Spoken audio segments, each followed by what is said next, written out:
We'll keep an eye out on what exactly transpires in the alliance talks there. Shifting focus now to an incident that's come to the fore from the United States. We're given to understand that a man has been arrested after an incident at the home of U.S. Vice President J.D. Vance. This happened in Ohio, where windows were damaged. There was a scare outside J.D. Vance's home, is what we're learning. No statements so far from the Secret Service, but details are trickling in as far as the safety and security of those inside are concerned. Siddhant, my colleague, now joins us, getting us more details on this. Siddhant, what more can you share with us? What exactly happened? Well, that's right, Poonam. No other than the Vice President of the United States, J.D. Vance's Cincinnati home was attacked last night with several windows smashed, prompting a response from the Secret Service and Cincinnati police.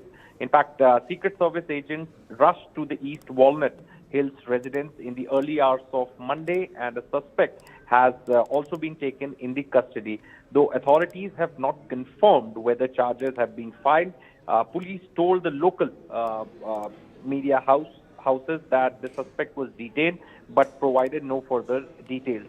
The Vance family, an official said, was not at home at that time of the incident, and authorities do not believe the person entered the Vice President's home, according to the preliminary inquiry. Now, according to the local outlet, he was known to have been in Florida last Friday, where he spent the day with President Trump at the President's Golf Club in West Palm Beach.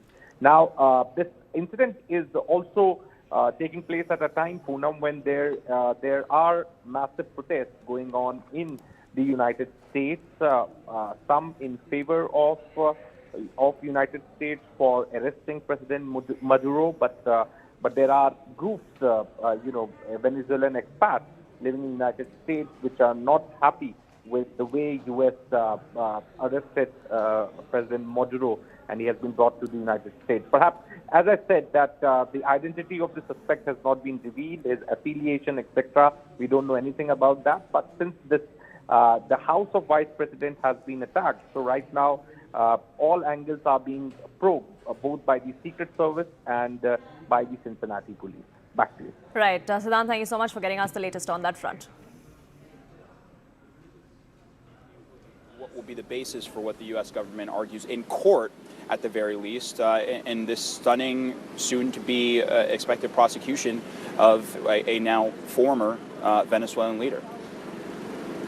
Absolutely. Let's show these live pictures. They're shooting. You can't see them, Omar, because you're standing outside the courthouse where all this is. They're headed, will be at some point headed your way. But we're now tracking something of a little motorcade leaving this detention facility. Obviously, guidance on exactly who is where and what is coming in and in a developing situation. But we're going to be tracking this because it does look as if they are making their way, leaving that detention facility in Brooklyn and headed right to Omar's location. Omar? Yeah. And actually, I can actually see a feed of, I believe, the motorcade you're talking about as well. This is actually a similar motorcade to what was used to transfer Maduro when he first arrived to New York City, being transported by helicopter from Fort Stewart.